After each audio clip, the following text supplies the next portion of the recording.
Good morning बच्चों। आज मैं आपको गोस्वामी तुलसीदास जी द्वारा पद्य खंड में गोस्वामी तुलसीदास जी द्वारा रचित कवितावली पढ़ाने जा रही हूँ। पहले आपने भरत महिमा के अर्थ पढ़े तथा उसमें निहित प्रश्न उत्तर भी आपको बताए थे, जो आपने फेयर कॉपी पर लिख लिए होंगे। तुलसीदास जी के बारे में भी मैंने आपको बताया था कि तुलसीदास जी अद्वितीय राम भक्त हैं। इनकी रामचरितमानस महाकाव्य रचना विश्व प्रसिद्ध है। इसे कई देशों के विद्वानों ने अलग अलग भाषाओं में अनुवाद किया है तथा इस महाकाव्य को पढ़कर लाभ उठाया है। यह रामचरितमानस 7 खंडों में विभाजित है तथा अवधी भाषा में इसकी रचना हुई है और छंद जो श्रेष्ठ छंद हैं वो दोहा और चौपाई हैं। इसके अतिरिक्त सोरठा, सवैया आदि छंदों का भी इसमें प्रयोग किया गया है। रामचरितमानस में श्री राम को परमात्मा का अवतार बताया गया है और इन्हें मर्यादा पुरुषोत्तम राम कहा गया है। राम के जीवन का जन्म से लेकर अंत तक का वर्णन रामचरितमानस में आता है। यह गृहस्थ जीवन का एक श्रेष्ठ महाकाव्य है।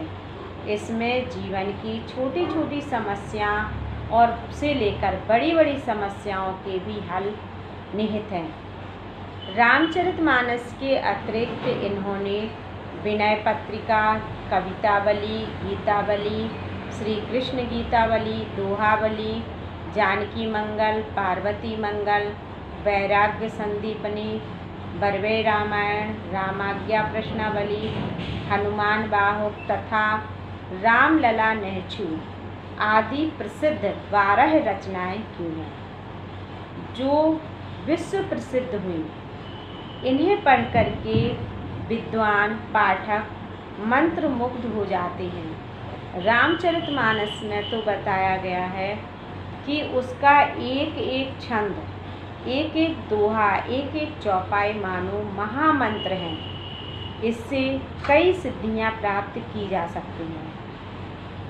लेकिन मैंने पहले ही बताया है कि सिर्फ पढ़ने से कार्य पूर्ण नहीं होता है। रामचरितमानस का पाठ हम रोज करते रहें, उससे कोई लाभ नहीं होगा जब तक हम उसके अर्थ को नहीं समझेंगे, उसका चिंतन नहीं करेंगे और उसके जो गुण हैं, उसमें जो विद्वानों ने या राम लक्ष्मण उनके परिवार के लोगों के जो गुणों के बारे में बताया है, उसको अगर हम अपने जीवन में नहीं उतारेंगे तो निश्चित रूप से सिर्फ किताब पढ़ने से हमें कोई लाभ नहीं होगा।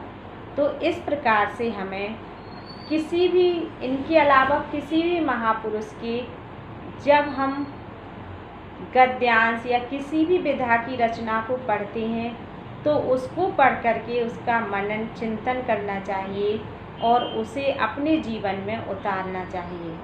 तभी पूर्ण रूप से उसका लाभ प्राप्त हम कर सकते हैं। तो इस प्रकार से तुलसीदास जी का पहले आपने भरत महिमा पढ़ा।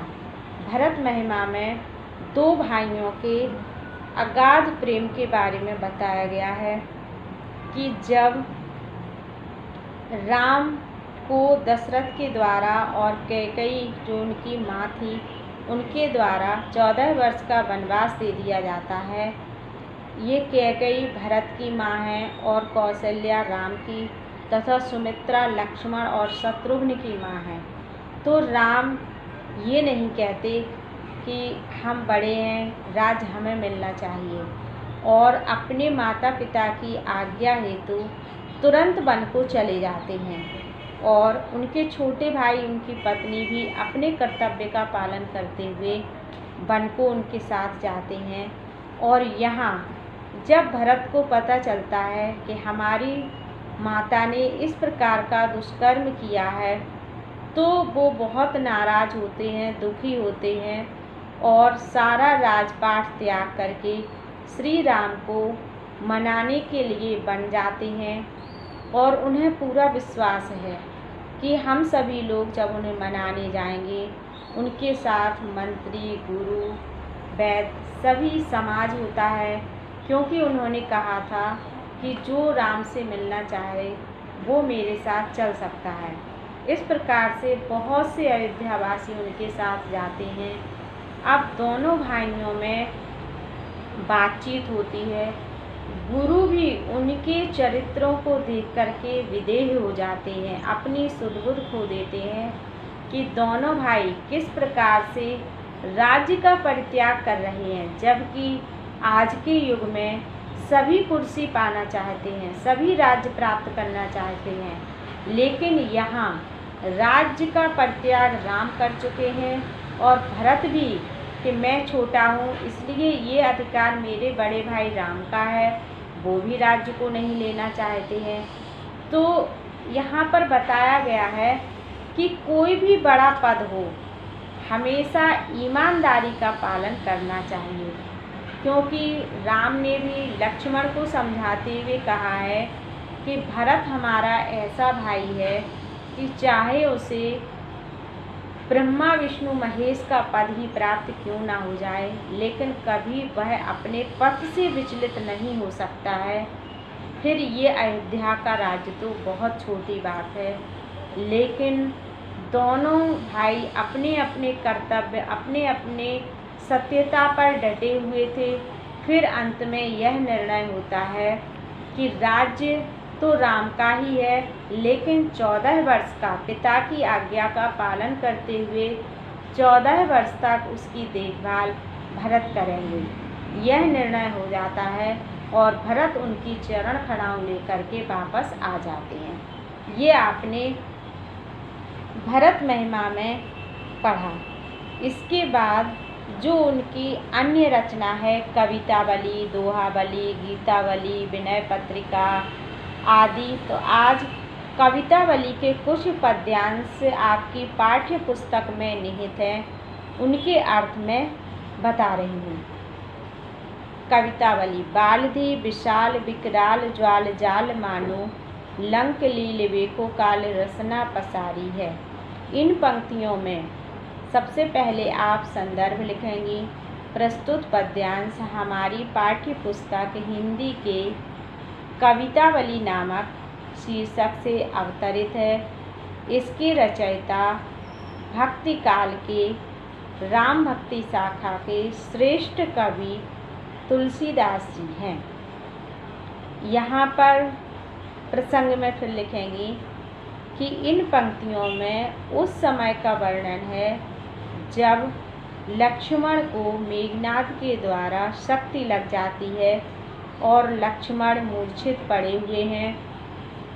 राम की इच्छा पर हनुमान सीता जी का हरण हो जाता है। यहाँ पर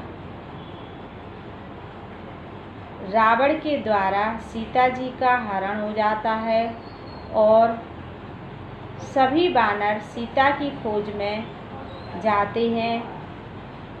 हनुमान जी भी राम के द्वारा दी गई अंगूठी को लेकर के सीता जी की खोज में निकल पड़ते हैं और वह लंका में पहुंच जाते हैं।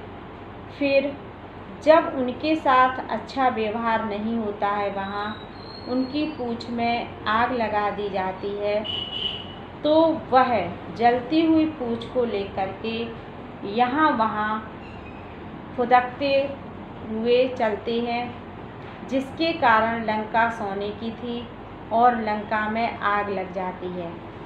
तो आग कितनी भीषण थी, इसका चित्रण यहाँ पर किया गया है।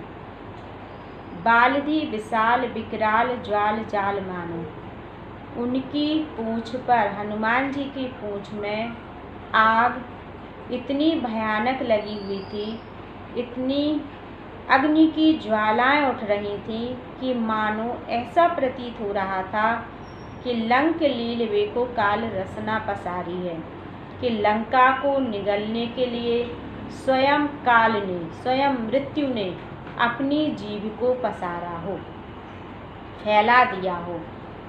पूंछ में लगी हुई आग। यहाँ पर पूरा पद्यांश उत्प्रेक्षा अलंकार पर आधारित है, क्योंकि इसमें उपमेय में उपमान की संभावना की गई है कि हनुमान जी की पूंछ में आग की इतनी भयानक ज्वालाएं उठ रही हैं कि मानो ऐसा प्रतीत हो रहा है कि जैसे लंका को निगलने के लिए स्वयं मृत्यु ने अपनी जीभ फैला दी हो। केंदो व्योम वीथिका भरे हैं धूम केतु, वीर रस वीर तरवार सी उभारी है। अथवा ऐसा लग रहा है कि आकाश गंगा में उच्छल तारों का समूह आ गया हो, अथवा ऐसा लग रहा है कि किसी वीर ने वीरता से भर करके और अपनी तलवार निकाल ली हो।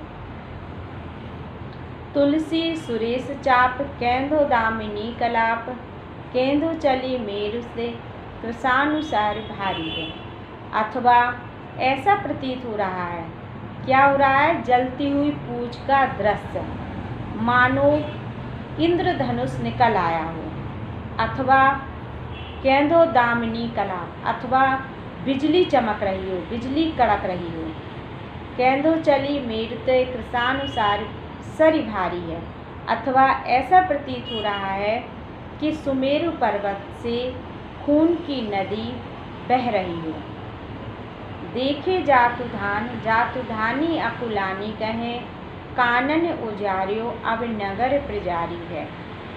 इस दृश्य को देखकर, इस सीन को देख कर के जातुधान जातुधानी राक्षस और राक्षसियाँ व्याकुल होकर कह रही हैं कि इस बंदर ने अभी तो वन ही उजाड़ा था, अब तो ये सारा नगर ही उजाड़ना चाहता है।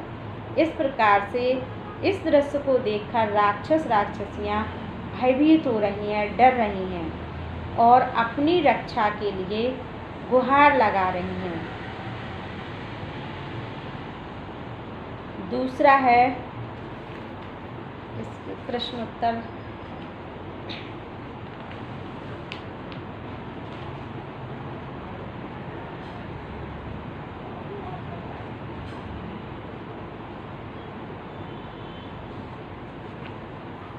हाट वाट कोट ओट अटन अगार पौर खौर खौर दौर दौर देनी अति आग है।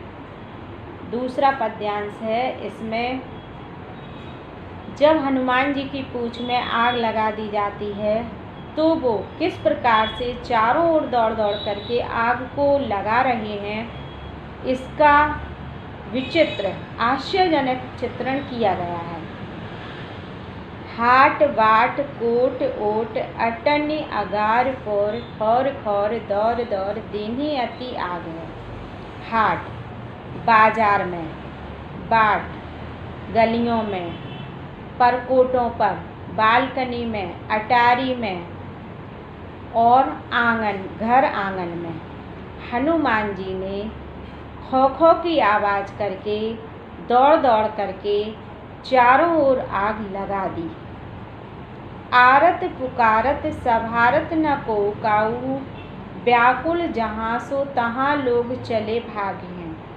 आरत पुकारत, आरत दुखी हैं, सभी लोग कष्ट में हैं और अपनी रक्षा के लिए एक दूसरे को पुकार रहे हैं।